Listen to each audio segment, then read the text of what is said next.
Alright YouTube, I am making this video for you guys. I've had a lot of questions and again a lot of interest myself into the new EOS M5, which is Canon's new mirrorless that they're coming out with, and a lot of people over the course of the last 3, 4, 5 years have really criticized Canon for not being able to build a good mirrorless camera and whatnot, and you know, it really looks like they've done a great job for the price point that it is, and I'm pretty sure there's going to be a lot more expansion in that area for Canon moving forward based on what they've released in the new M5.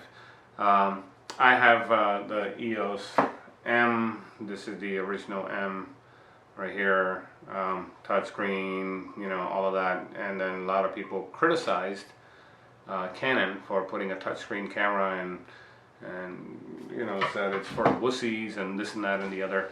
Well, honestly, if you're going to do video and you need to pull focus, if you don't have touchscreen, unless you're using manual focus lenses, you're not going to get there. You know, there's no way, because what are you going to do? Use your joystick to move stuff around? That's not what videography is about. Anyway, so beyond that, a lot of people underestimate these cameras and their capabilities on how amazing the actual image quality is. Canon, let me just level something out for you guys. I've been shooting Canon for over 30 years. Canon is the only manufacturer out there that does not give its sensor to other manufacturers. It's not a Sony where everyone and their brother has their sensor in it, and like a Fuji or Nikon takes their sensor and does it better than them, does it better in their cameras than Sony can in their own cameras. So Canon never does that. So they protect their interest.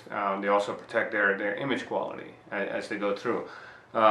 Just like, you know, Fuji has a very distinct image quality, which is outstanding, very appealing to a lot of people. Appeals to me because of the film simulations and this and that. But then there's the other side of it, which is very hard to get away with, shooting Canon for over 30 years, is that Canon look. That look, the moment you see it, you know it's a Canon. You know, just the way the colors are, the way, you know, the warm tones are. Same thing with Nikon. You know, when you see the cool blues coming through and the greenish is, you know, the green is just beautiful, beautiful green. You know it's a Nikon. And that comes with experience. Same thing with Mamiya, Hasselblad. They all have their distinctive looks, and the looks are not because of the camera. The looks are because of the glass. So what I really stress is very, very important. Did I buy into the entire Fuji system? Yeah, I did. Do I regret it? Not at all. So a lot of people are saying, "Oh, go buy the new X-T2," and I'm sitting there going, "Why?" I have a major project or projects coming up that require videos, you know, motion videos and this and that. Can the X-T2 track and do all this and that? Sure it can. But for me to sit there and try to get rack focusing and this and that, I got to put manual lenses on there anyway. And, you know, to be able to, you know, mark it and do what I need to do, so I can go from one point to another point on the focus. With the autofocus, it's very hard to do, especially with a camera like that when you don't have a touch screen on it. Could Fuji have done that? Yeah, but they decided not to do it because, again, like I said, many people believe it's for wussies. Well, if it was for wussies, the Canon 1D Mark II and the 5D Mark IV would not have put it in there. So this whole thing about it jeopardizes integrity and you know, build quality, that's all a bunch of nonsense. The bottom line is they just have not gotten around to being able to do that, because they don't have something that Canon's got up their sleeve, which is the dual pixel AF. The dual pixel AF is by far the most superior video focusing system on the market today. There's no one that can touch it. No Sony, no phony, none of them have it, and they won't, because it works in conjunction with their lenses. So a lot of people went down the bandwagon. Let's go ahead and put, you know, image stabilization in the camera, and we'll have the sensor move. Really? Well, I had the Sony A7 II with the IBIS in it. When shooting in high-speed bursts, the amount of inconsistencies that you would get, because the sensor is constantly moving, adjusting to that, was very high. So the keeper rate was very low. If I'm shooting a stationary subject with a manual focused lens, absolutely, it's a great idea. Works very well. Well, for me, when I'm shooting with manual lenses, I don't have to go and shoot it at 2 seconds handheld if I don't have to. But if I have to, and I have that in there, I probably will shoot it, which kind of defers the principle of photography to be able to understand shutter speed relation to exposure and what's really happening, because as it gets slower and slower and slower, the chances of shake is much higher. So in the film days, how we compensated for that was to buy faster glass. That's how we bought the 1.2 lenses, 1.0, 0.95 lenses, and poured a lot of money in it because the film was a constant speed. So there's another evil that every single one of these cameras has today, which is called auto ISO. Auto ISO can be very dangerous because if you don't set the latitudes correctly on how high and low it can go, it will try to max out that sensor sensitivity to light as much as it can, wherever it can, to get you the highest possible shutter speed. So in a way, is that bad? No. For a novice, it's great, but for a professional, you should know better on where to go. Now, if you're shooting in program mode, a lot of people use pretty foul language when it comes to the program mode on these cameras. Pretty much every camera today has it. The P mode is not. I can't say the word on here because some of my friends and counterparts that make videos, they do say it, and that's not what it is. You know, it's not that mode. It is on a professional camera. It is on a mid-range camera, which lets me know that it's definitely not what they think it is, and it's a bad word, so you guys can figure it out. You guys are pretty smart. The P mode, the program mode, is very powerful, and you know, cameras have had it for a good 20-30 years, and they still continue to have it. So why would you put it in there in a professional camera? Even the new X Mark II has it. Why does it still have it if it's a professional camera and it's not really for professionals?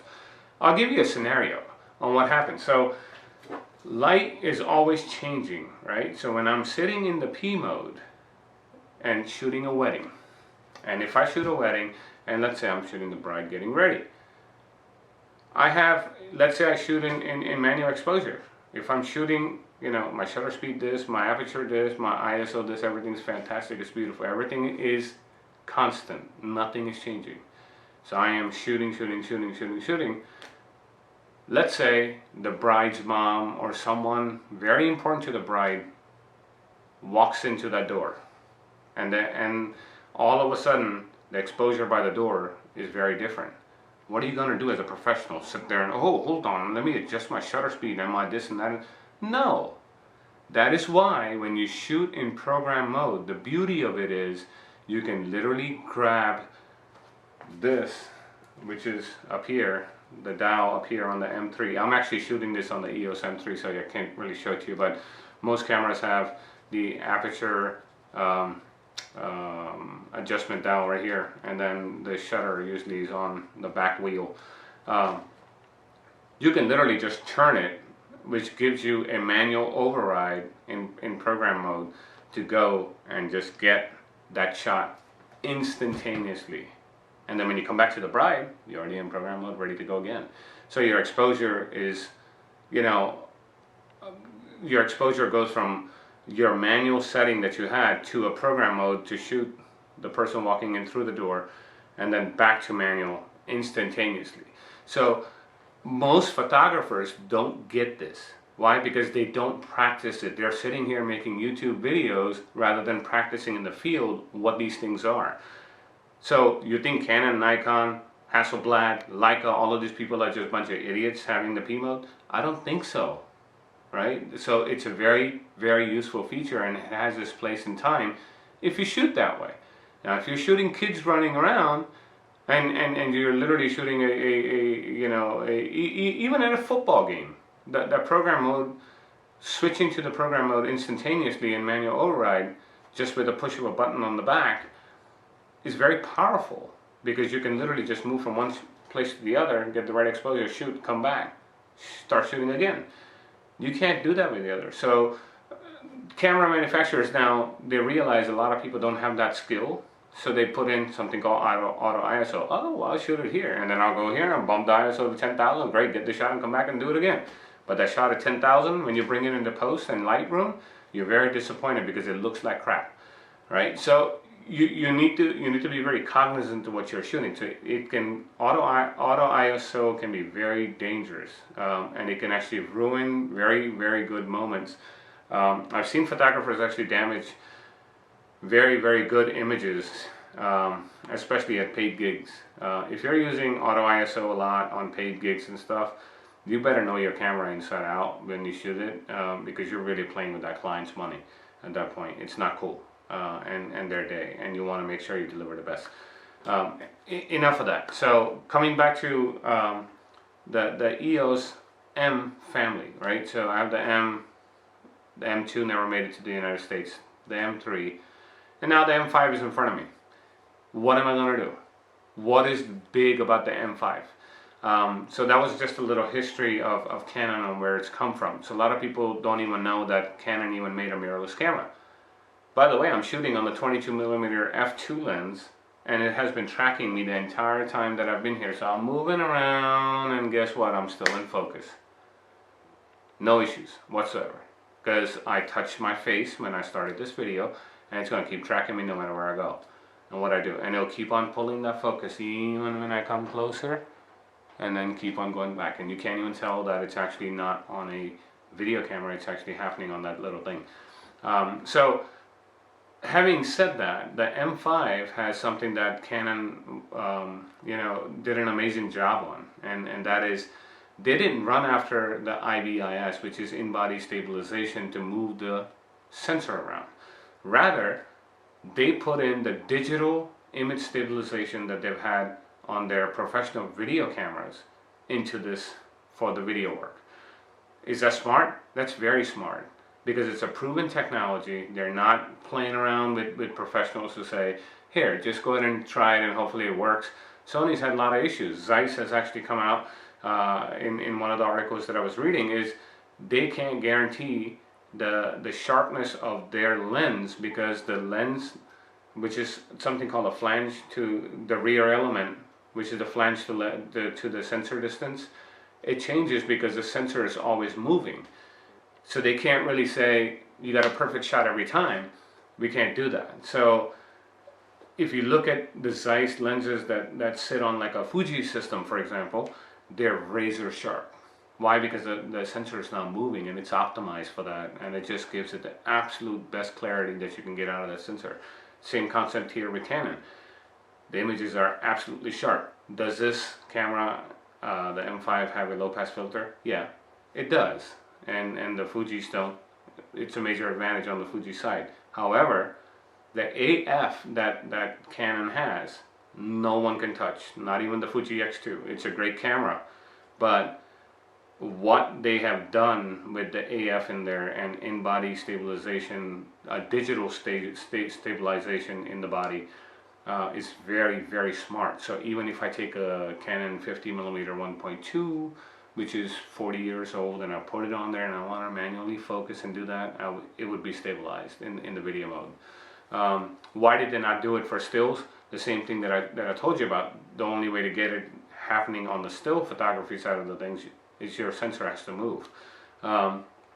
So they omitted that, which is fine, no big deal, because if you are a professional, or if you are halfway there, you understand what your shutter speeds need to be on a manual focus lens to make sure you don't get the blur. It actually will help you with your photography anyway. So the M5 is really moving it to the next level, into taking an enthusiast into a semi-pro to a pro level that does not want to carry, like in my previous video, the very big 1D bodies around. If I don't want to carry that, I want to carry something small but outstanding image quality. Stick a manual lens on there, do a video, stabilize, it's beautiful. I'm going to put the M5 in my pocket and go. It's not that big. It's not that much bigger than the M3 from what I'm seeing. But again, gotta try it.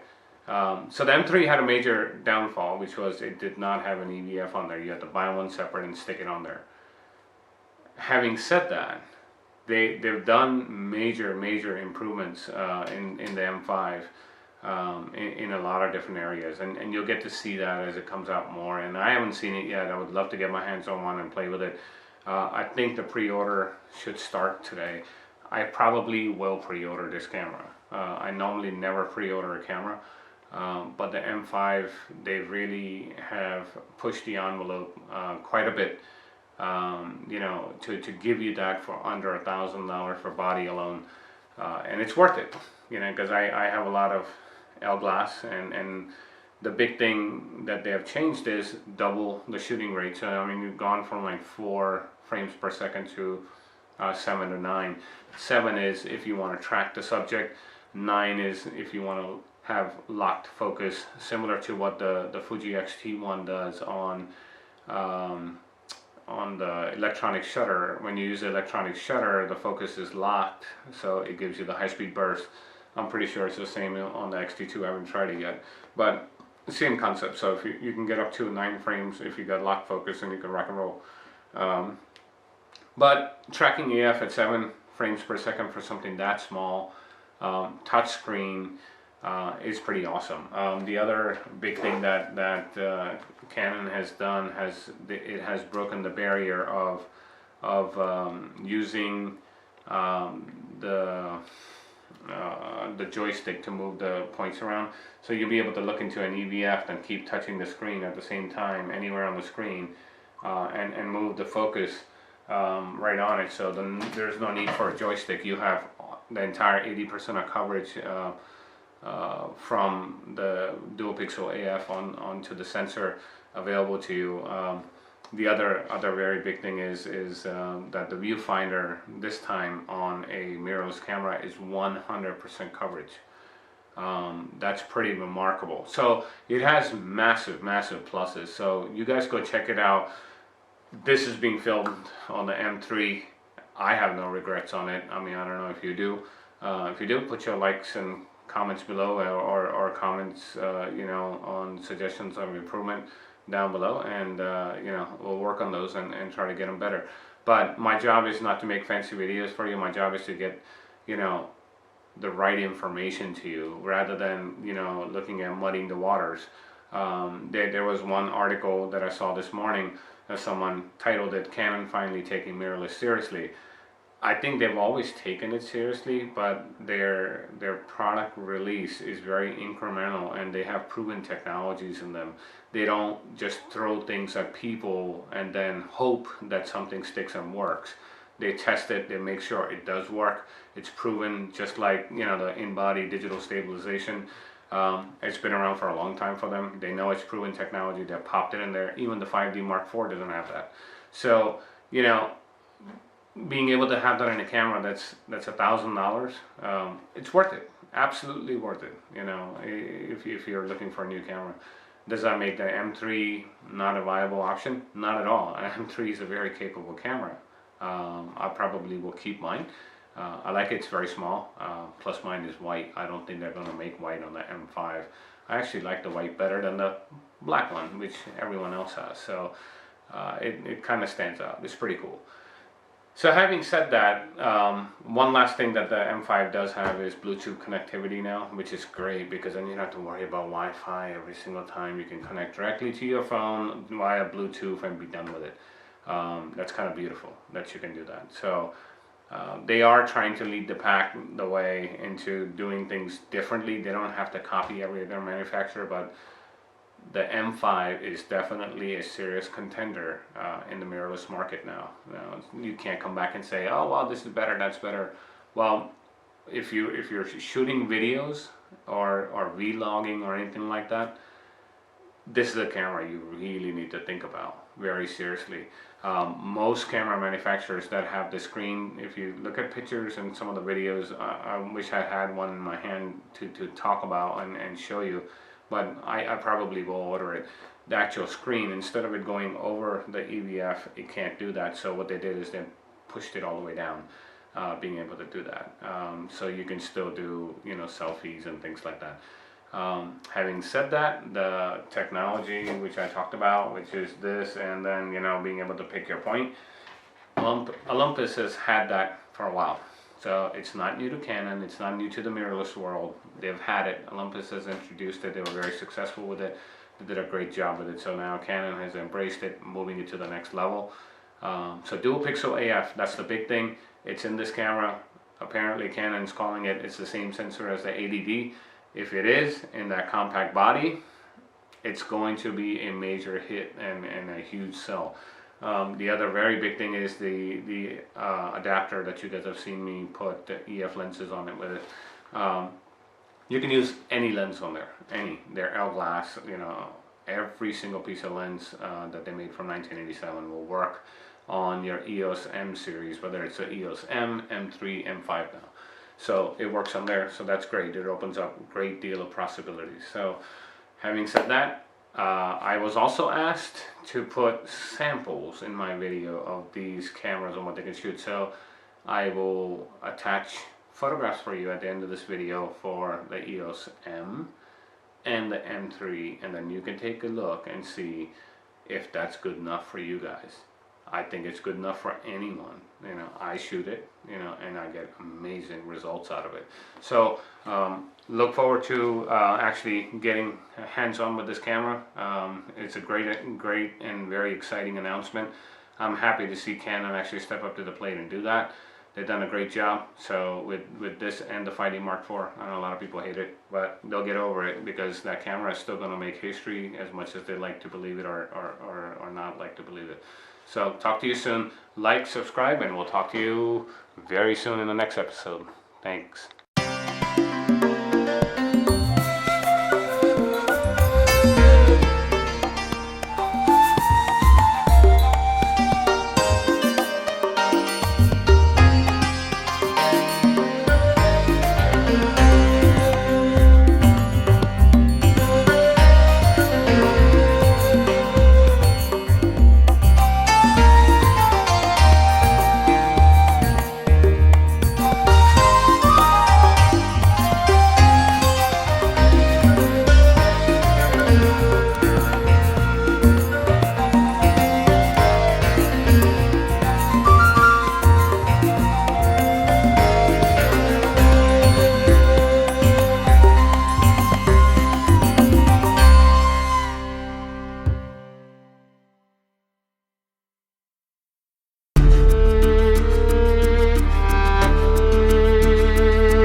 bye.